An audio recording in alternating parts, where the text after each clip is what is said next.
नमस्कार। किसान आंदोलन 20वें दिन भी जारी है। दिल्ली के अलग अलग बॉर्डर्स पर किसानों का प्रदर्शन चल रहा है।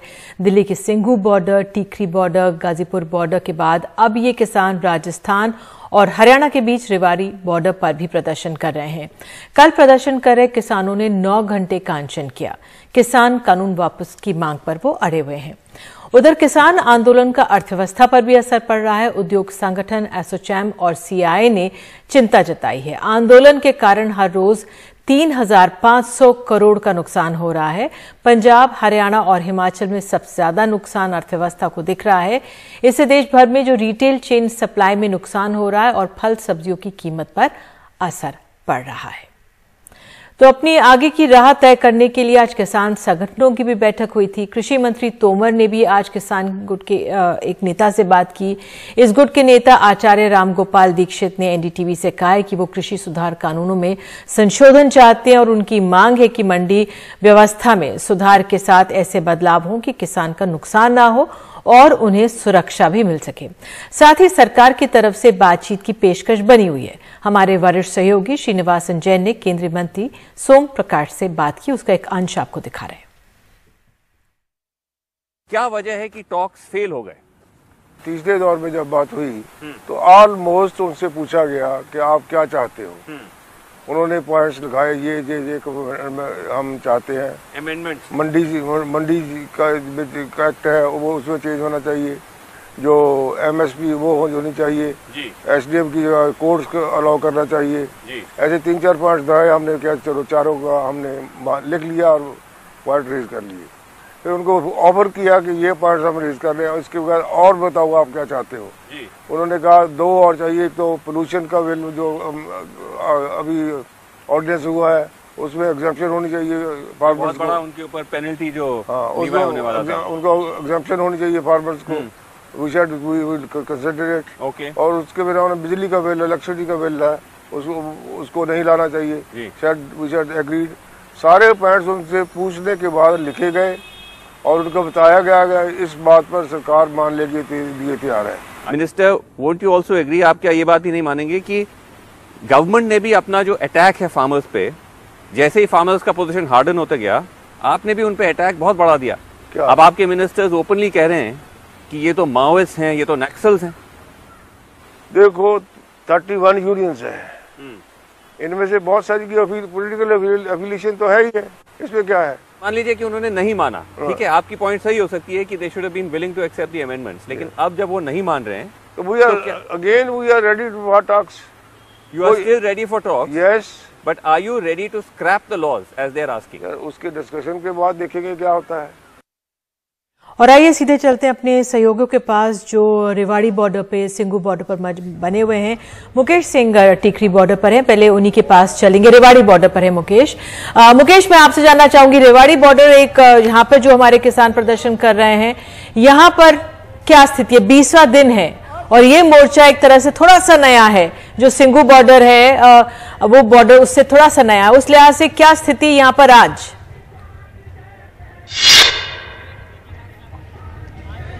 देखिए, यहाँ पर किसान जो है 3 दिनों से जमे हुए हैं। 3 दिन हो चुके हैं और 3 दिन से जो जयपुर से दिल्ली आने का रास्ता है वो बंद है।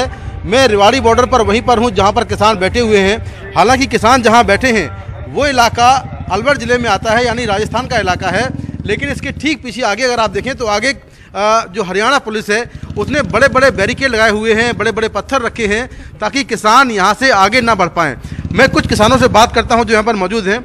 अच्छा, आज आपकी एक जनसभा हुई कुछ देर पहले, क्या कुछ बातें हो रही थी उसमें? देखिए, ये एक जगह थी जहां पर किसान इकट्ठा होकर दिल्ली की तरफ नहीं जा रहा था। 3 तरफ से पूरी दिल्ली घिरी हुई थी। ये दक्षिण इलाका जहां राजस्थान और हरियाणा का क्षेत्र पड़ता है, यहाँ से लोगों का जमावड़ा उधर नहीं जा पा रहा था। इलेक्शन थे यहाँ पर। हरियाणा में कुछ ऐसी जगह हैं जैसे मेवात है, इधर अहीरवाल है, राठ है। तो यहाँ से के लोगों ने अब तय किया था कि भाई हम दिल्ली जाकर एक मोर्चे को हम संभालेंगे। और जो अहीरवाल की धरती है और मेवात की धरती है, जो इसके खास कंसर्न है, जिसे उनका एक ऐसा इतिहास रहा है कि जब उन्होंने, अगर वो जागे, उनका मिजाज ठंडा है, वो किसी भी आंदोलन में बहुत देर से शुरू होते हैं, लेकिन अगर वो जब जाग जाते हैं, शुरू हो जाते हैं, तो फिर वो आराम से चैन से ना खुद सोते हैं ना सोने देते हैं। तो अब ये इकट्ठे हुए हैं। आज देखिएगा, परसों कम तादाद थी, आज और बढ़ी है। आप 2-3 दिन में यहाँ देखेंगे सिंघू बॉर्डर जैसा या टीकरी बॉर्डर या गाजीपुर, ऐसे यहाँ से एक बड़े तादाद इकट्ठी होकर तब हम दिल्ली की तरफ चलेंगे। और दिल्ली को घेरने का काम ये क्षेत्र भी। आप बताएं कि सरकार जो प्रधानमंत्री नरेंद्र मोदी हैं वो कह रहे हैं कि किसानों को बहकाया जा रहा है। आज उन्होंने गुजरात में भी कहा कि किसानों को बहकाया जा रहा है, किसान भ्रमित हैं।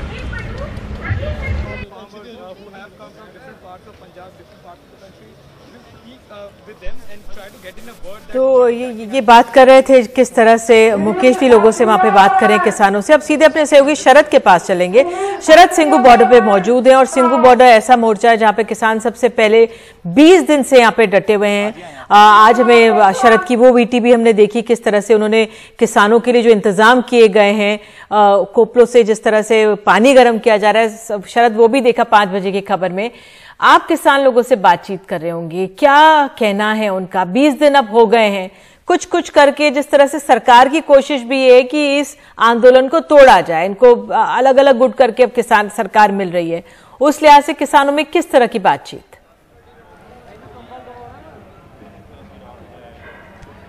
निधि, 2 पक्ष हैं इसके। जो तोड़फोड़ सरकार कर रही है उसके 2 पक्ष हैं। पहला यह है कि सरकार किसान यूनियन जो है, जिसको जत्थेबंदी कहते हैं यहाँ पर, उनमें तोड़फोड़ की कोशिश कर रही है। उनके मतभेद जो है वो उजागर करने की कोशिश कर रहे हैं। लेकिन जैसा कि मैंने पहले भी बताया कि ये जो किसान संगठन है, ये बेशक ये कह सकते हैं कि इस आंदोलन का चेहरा हो सकते हैं। ये सरकार के साथ बात करने जाते हैं, चाहे वो नरेंद्र सिंह तोमर हो, चाहे अमित शाह हो, इनके साथ बात करने जाते हैं।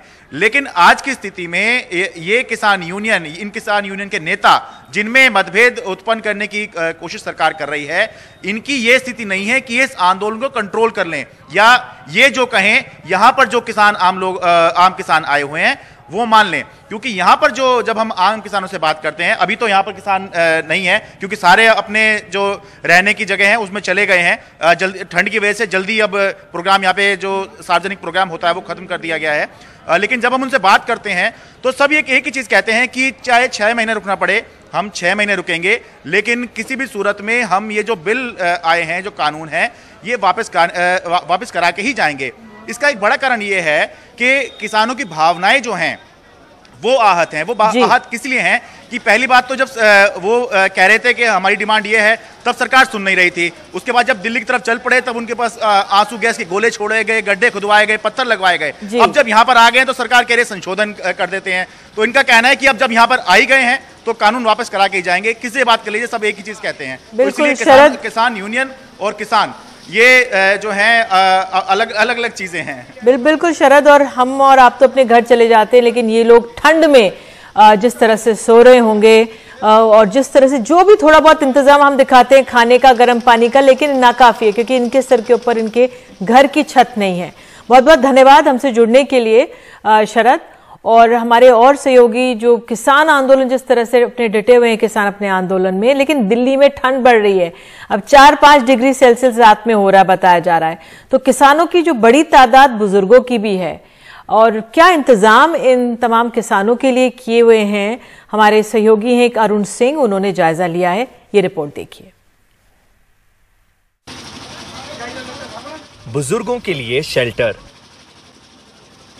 गीजर भी लगाया गया। 4 डिग्री से नीचे जा रहे तापमान के बीच दिल्ली की उत्तरी सरहद पर धरने पर बैठे किसान भी अपनी तैयारी में हैं और वापसी का कोई इरादा नहीं दिख रहा। डटे हुए हैं सारे, जो ट्रालियों में है नीचे पड़ जाते हैं, ट्रालियों के जो भी है टेंट लगा लेते हैं, ट्राली पे दिन को तो उठा देते हैं, रात को सड़क पे ही सो जाते हैं। जो अपना है वहीं पे सो जाते हैं। जहाँ खाल साइड से कंबल ले जाते हैं तो वहाँ डट जाते हैं। रात को ठंड बहुत ज़्यादा बढ़ जाती है, उसकी तरफ से सभी जो बड़ी उम्र के हैं उनके घुटनों में दर्द होता है, तो वो हमारे पास आ रहे हैं कि हमें घुटनों के दर्द के लिए प्रॉब्लम होती है। और कॉमन कोल्ड, जुकाम, खांसी, ये बहुत ज़्यादा प्रॉब्लम आ रही है। अब बढ़ गया है पहले के मुकाबले? जी हाँ, बहुत बढ़ गया है। अब तो रात को बहुत ठंड होती है, हवा बहुत चलती है ना यहाँ पे, तो इसलिए ये परेशानी आ रही है ज़्यादा। दिल्ली की कड़कड़ाती ठंड भी किसानों के जज्बे को तोड़ने में नाकाम होती दिख रही है और जहां एक तरफ बूढ़े बुजुर्ग किसान तमाम कठिनाइयों को झेलते हुए सड़कों पर डटे हुए हैं, वहीं युवा भी आगे आकर सेवा कर कर इस आंदोलन की रीढ़ की हड्डी बनकर उभरे हैं। यहाँ से करीब 150 किलोमीटर दूर हरियाणा राजस्थान सीमा पर अलाव, कंबल और चाय के साथ सर्दी का मुकाबला कर रहे हैं किसान। मंगलवार सुबह तापमान 7 डिग्री रहा। राजस्थान से आए 80 साल के किसान राम बुराम की तबीयत ठीक नहीं है। ओस ने उनकी चटाई बर्बाद कर दी थी। घरवाला ने कह दिया भाई जिंदा रला जहाँ था आ जाऊंगा, नहीं बैठे मर जाऊंगा और क्या होगा। रेवाड़ी की राजबाला यहाँ लोगों की मदद में जुटी हैं। हम रेवाड़ी से बिलोंग करते हैं तो वो हमारे मेहमान हैं एक तरह से, और मेहमानी के लिए मतलब चाय नाश्ता तो ठंड में चल के आए बनता है। हमने यहाँ 6 बजे से ही चाय बनाना शुरू कर दिया था। जो भी साथी आता है चाय नाश्ता थोड़ा सा हल्का सा कर ले तो वो ठंड से प्रभावित नहीं होगा। हमें मतलब अच्छी कड़क चाय बनाई है अदरक वगैरह डाल के ने, जिससे ठंड से हम बचे रहें और किसान भाई अपने हक के लिए सड़क पर लड़ सके। बहुत ठंड है लेकिन किसान को पता है मुश्किलों का सामना कैसे करना है। मेरे को बुजुर्ग किसानों की चिंता होती है पर यही आंदोलन है। किसानों के लिए प्रदर्शन का ये सफर चुनौतियों से भरा रहा है, लेकिन अभी भी ये चुनौतियां खत्म होती नजर नहीं आ रही। कैमरा पर्सन सुशील राठी के साथ सिंगू बॉर्डर सेक्शन डोंगरे, अरुण सिंह अलवर से कैमरा पर्सन एन रवि के साथ एनडीटीवी इंडिया। तो देश की बात में एक छोटा सा ब्रेक लेते हैं और ब्रेक के बाद बात करेंगे नर्सेस की। देश के सबसे बड़े अस्पताल एम्स की नर्सों की हड़ताल और हाई कोर्ट ने उस पर लगा दिया रोक।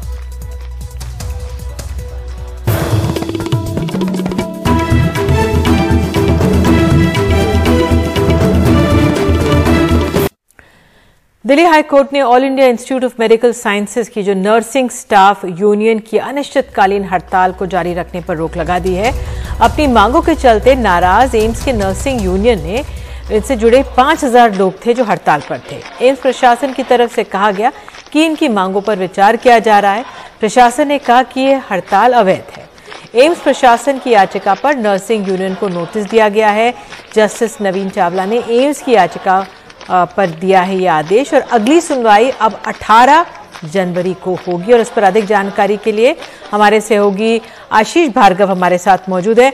आशीष, जो कोर्ट का ही रुख रहा, इसके पीछे किसको आप कैसे देख रहे हैं और क्या हड़ताल पर असर, इनके पास क्या आगे भी मौका है कहीं और जाने का, सुप्रीम कोर्ट या कहीं और? जी बिल्कुल, देखिए कोई भी जा सकता है, सुप्रीम कोर्ट भी जा सकता है, लेकिन सवाल यहाँ पर हमने देखा है पहले भी दिल्ली हाई कोर्ट ने बार बार दखल दिया है, खासतौर पर एम्स के मुद्दे पर या अस्पतालों में जो कोई स्ट्राइक होती है, क्योंकि अदालत का ये मानना होता है कि आप अपनी मांगे मनवाने के लिए किसी के दूसरे के अधिकारों के साथ नहीं खेल सकते, भेदभाव नहीं कर सकते उनके साथ। और वो दूसरा कौन, वो सैकड़ों हजारों मरीज जिनको तीमारदारी की जरूरत होती है जो अस्पताल में भर्ती होते हैं।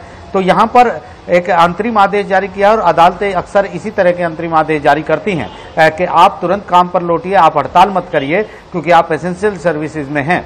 और नोटिस जारी किया ताकि यूनियन आके अपनी बात हाई कोर्ट के सामने रखे, क्योंकि यहाँ पर प्रशासन की तरफ से कहा गया है कि उनकी मांगों पर विचार किया जा रहा है। तो अब हाई कोर्ट ने दखल दिया है बीच में, तो कहीं ना कहीं हाई कोर्ट आगे भी इस मामले की सुनवाई करेगा और देखेगा कि उन यूनियन की मांगे क्या हैं और वो मांगे जायज़ हैं कि नहीं है। अगर वो जायज़ हैं तो क्यों एम्स प्रशासन उनकी मांगों को नहीं मांग रहा है, कोई आदेश भी जारी कर सकता है। लेकिन फौरी जो तौर पर हाई कोर्ट ने जो कदम उठाया है वो उन तमाम मरीजों को देखते उठाया है जो अस्पताल में भर्ती हैं, जिनको तीमारदारी की जरूरत है और जो डिपेंड करते हैं, जो निर्भर हैं पूरी तरीके से इन नर्सों के ऊपर जो एम्स में हैं, इसलिए हाई कोर्ट ने कहा है।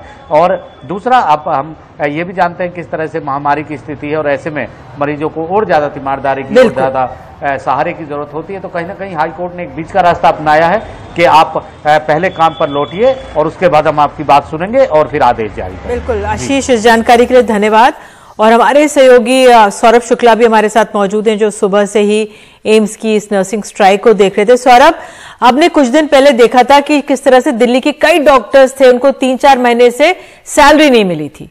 तो उसका उस सबकी सहानुभूति आ गई थी। लेकिन जब अभी ये स्ट्राइक हुई है, 6th पे कमीशन को लागू करने की इनकी बहुत बड़ी मांग है। जो नर्सेज की जो ये मांगे हैं कितनी महत्वपूर्ण थी इस समय, और जो ये हाईकोर्ट का जो रुख है, क्या एक झटका है इनकी हड़ताल को? बिल्कुल निधि, झटका तो है ही है। जाहिर सी बात है, इस बार ये लोग आर पार की लड़ाई लड़ने की बात कर रहे थे। देखिए, 6ठे वेतन आयोग की सिफारिशें लागू होनी चाहिए थी। देश के तमाम जितने सरकारी मुलाजिम है निधि, उनको 7वें वेतन आयोग के हिसाब से भी सैलरी मिलने लगी है, लेकिन नर्सिंग स्टाफ को अभी तक 6ठे वेतन आयोग के हिसाब से सैलरी नहीं मिल रही है। पिछले साल निधि इनको एक मीटिंग हुई थी, डॉक्टर हर्षवर्धन थे जो कि केंद्रीय स्वास्थ्य मंत्री हैं, रणदीप गुलेरिया साहब थे एम्स के निदेशक, तमाम और ब्यूरोक्रेट्स थे। मीटिंग में इनको आश्वासन दिया गया था, वो भी लिखित आश्वासन दिया गया था कि अब आपको सैलरी दी जाएगी, वो भी 6ठे वेतन आयोग के हिसाब से। कुछ डेंटल के नर्सिंग स्टाफ को दी भी गई, लेकिन उसके बाद वो वापस ले लिया गया, जिसको लेकर के पिछले 1 साल से लोग मांग कर रहे थे कि भैया आप दे दीजिए। कोरोना के दौर में भी करीबन 9 महीने गुजर गए। इनका कहना है हमने ड्यूटी की, तमाम लोगों को, तमाम नर्सिंग स्टाफ को कोरोना हुआ जी, कुछ सफाई कर्मचारियों को भी हुआ, लेकिन जब अंत में कोई रिजॉर्ट नहीं था तो ये हड़ताल पर चले गए। इनकी मांग दूसरी ये थी कि एम्स कहीं गुपचुप तरीके से कॉन्ट्रैक्ट पर भी नर्सेज हायर कर रहा है, उसको भी लेकर इनका विरोध था। तो जाहिर सी बात है कि 5000 नर्सिंग स्टाफ, पूरा का पूरा नर्सिंग स्टाफ आज हड़ताल पर था। तमाम मरीज, हम अभी जो हमने रिपोर्ट भी किया है, तमाम मरीज बिना इलाज के वापस लौट गए, तमाम तकलीफें हो रही थी। तो फिलहाल झटका तो है ये एम्स नर्सिंग स्टाफ के यूनियन को। फिलहाल उनकी मीटिंग चल रही है और थोड़ी देर बाद ये लोग अपनी स्ट्राइक कॉल ऑफ कर सकते हैं। बहुत बहुत धन्यवाद सौरभ इस जानकारी के लिए। वाकई कोरोना के काल में ये लोग कोरोना वॉरियर्स हैं, और अगर सरकार इनको कुछ वादा करती है निभाना चाहिए। एक छोटा सा ब्रेक कर लेते हैं हम लोग, और आगे आपको बताएंगे मध्य प्रदेश में किसानों के मसले पर बीजेपी कांग्रेस कैसे आमने सामने। एक छोटे से ब्रेक के बाद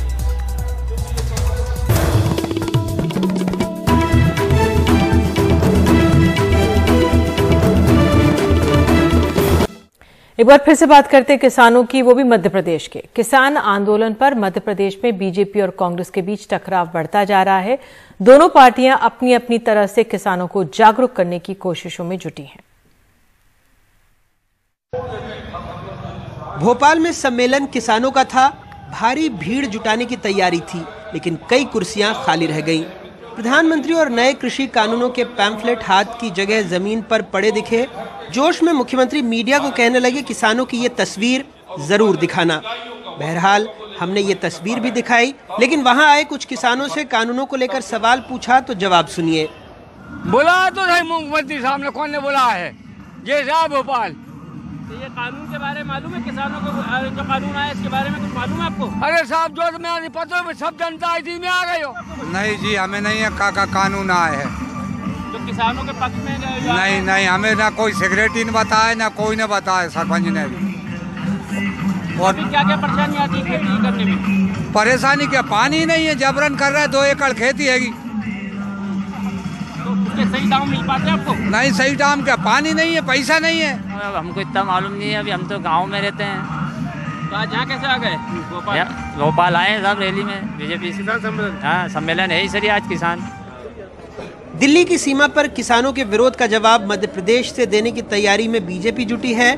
दिल्ली का प्रदर्शन उन्हें प्रायोजित लगता है, वहीं कांग्रेस का कहना है कि सरकार किसान विरोधी है।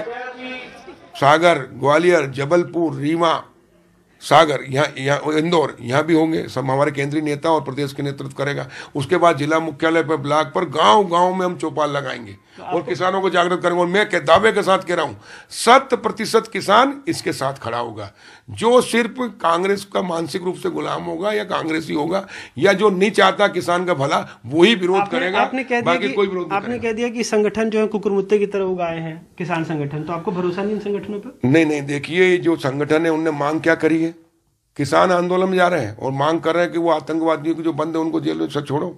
कुछ लोग क्यों इसीलिए ऐसे लोगों के बारे में बोला हमने। अच्छा। जो देशद्रोही गतिविधियां कर रहे हैं, जो आतंकवादियों को संरक्षण दे रहे हैं, उनके छोड़ने की बात कर रहे हैं, वो देशभक्त नहीं हो सकते। इसलिए उनके बारे में हमने कहा है कि ये गलत है।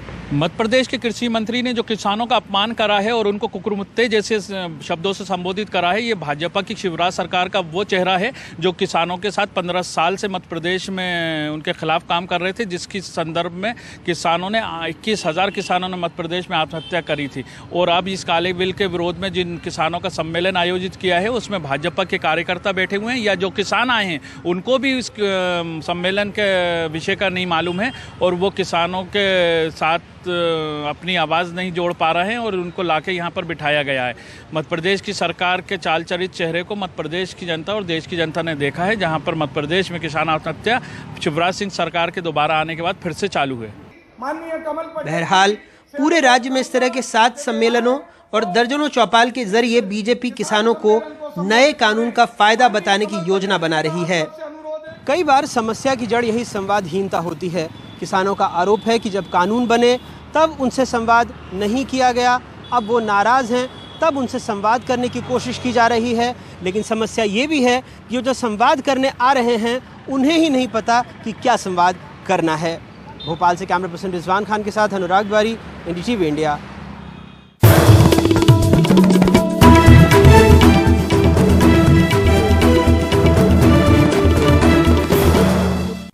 और अब खबर है मुरादाबाद से। मुरादाबाद पुलिस ने जिस लड़की को लव जिहाद के केस में नारी निकेतन और उसके पति को जेल भेजा था, मैजिस्ट्रेट ने उसे आज़ाद कर दिया है। लड़की का आरोप है कि सरकारी डॉक्टर ने इंजेक्शन दिया जिससे मिसकैरेज हो गया। लड़की जुलाई में हुए अपने निकाह के बाद उसका रजिस्ट्रेशन कराने गई थी, जब बजरंग दल के कहने पर पुलिस ने उसे नारी निकेतन और पति को जेल भेज दिया था। कमाल खान की रिपोर्ट। 8 दिन नारी निकेतन में गुजारने के बाद अब पिंकी अपनी ससुराल आ गई है। मैजिस्ट्रेट को उसने कल बयान दिया था कि वो बालिग है और उसने राशिद से अपनी खुशी से शादी की है। इसके बाद मैजिस्ट्रेट ने उसे पति के साथ रहने की इजाजत दे दी। हमने कहा हमने अपनी मर्जी से शादी करी है। 24 जुलाई को मैंने निकाह कराया अपना, ISBT आजाद कॉलोनी मैंने निकाह कराया अपना, अपनी मर्जी से शादी की है। 22 साल की हूँ, बालिग हूँ मैं, अपनी जिंदगी फैसले खुद ले सकती हूँ मैं। पिंकी देहरादून में नौकरी करती थी, जहां उसकी राशिद से दोस्ती हो गई। उसका कहना है कि 1 साल की दोस्ती के बाद उसने 24 जुलाई को उससे निकाह कर लिया। अब पिंकी उम्मीद से है। 6 दिसंबर को वो अपने पति के साथ शादी का रजिस्ट्रेशन करवाने गई थी, जहां बजरंग दल वालों ने उसे पकड़ लिया। तत्काल तो जैसा हमें पता चला, हमने अपने कार्यकर्ताओं को सूचना दी जी। वो आए, ये तहसील से निकल चुके थे, तो हमने इनका पीछा करते हुए यहाँ मोहल्ला पट्टीवाला में रविदास मंदिर के पीछे हम इन लोगों को पकड़ा। सांप्रदायिक रूप से बंटे इस समाज में पिंकी के साथ सिर्फ बजरंग दल ही नहीं बल्कि तमाम सरकारी गैर सरकारी लोगों ने ज्यादती की, ऐसा पिंकी का आरोप है। उसका कहना है कि रजिस्ट्रार ने नए कानून के बहाने 4 महीने पुरानी शादी रजिस्टर नहीं की। पिंकी के ही वकील ने उसे बजरंग दल से पकड़वा दिया। बजरंग दल FIR करवाने पिंकी की मां को घर से लाया। थाने में पुलिस ने पिंकी से कहा कि वो बेशर्म हो गई है। बालिग होने और शादी के सबूत के बावजूद उसे जेल भेज दिया। नारी निकेतन की वार्डन ने पेट दर्द बताने पे कहा कि वो झूठी है। बजरंग दल के कार्यकर्ता जब आपको रास्ते से पकड़ के ले गए थे तो क्या उन्होंने मारपीट की थी आपके साथ? सर धोखा मुक्की करी है, ऐसी गाली गलौज बक रहे थे, मारने की धमकी दे रहे थे कि इसे तो मार देना चाहिए। थाने में जब आप गई तो पुलिस का कैसा व्यवहार था आपके साथ? सर वो भी कह रहे थे कि ये झूठ बोल ली है, शर्म नहीं आई, ऐसे बोल रहे थे। पिंकी को शक है कि सरकारी अस्पताल में इंजेक्शन लगने के बाद हुई ब्लीडिंग से उसका मिसकैरेज हो गया, लेकिन सरकारी डॉक्टर कहते हैं कि ये बात गलत है, उसका बच्चा सही सलामत है। मेरे तो पेट में दर्द था, मैंने पेट ही दर्द बता रखा था, उन्होंने खुद ही लगाई इंजेक्शन, मुझे नहीं पता कौन से इंजेक्शन लगाए, पर मेरे को ब्लीडिंग बहुत जान लगी, मिसकैरेज भी हो चुका है। लेकिन पिंकी के पति और देवर की मुसीबतें अभी खत्म नहीं हुई हैं। पुलिस का कहना है कि उनके रिकॉर्ड्स की जांच के बाद ही ये तय हो सकेगा कि वो बेगुनाह हैं या नहीं। अभी जुडिशियल रिमांड में है और इसमें इन्वेस्टिगेशन अभी जारी है। जो भी इनके बयान है 164 में उसका अवलोकन किया जाएगा और जो भी साक्ष्य हैं उसके आधार पे आगे पुलिस को जो 173 के अंतर्गत रिपोर्ट प्रेषित करनी है या 169 के CRPC के अंतर्गत रिपोर्ट प्रेषित करनी है, उसके बारे में इन्वेस्टिगेशन के पश्चात जो भी साक्ष्य आएंगे उसके आधार पर निर्णय लिया जाएगा। यूपी में औसतन 10 हत्याएं रोज होती हैं, जिनमें ज्यादातर हिंदू होते हैं, लेकिन बजरंग दल कभी हिंदुओं के कातिलों को पकड़ के थाने नहीं लाता। तमाम हिंदू बच्चियों से रेप होते हैं, लेकिन उनके बलात्कारियों को थाने नहीं लाता है। अगर हम ट्रैफिक नियम तोड़ें तो भी चालान बजरंग दल नहीं, ट्रैफिक पुलिस करती है। फिर ये बेगानी शादी के अब्दुल्ला दीवाने क्यों हैं? क्या इसलिए कि इसमें दूसरा पक्ष मुस्लिम है और इससे पोलराइजेशन में मदद मिलती है? मुरादाबाद में अनवर और लखनऊ में कैमरामैन राजेश गुप्ता के साथ कमाल खान, NDTV इंडिया।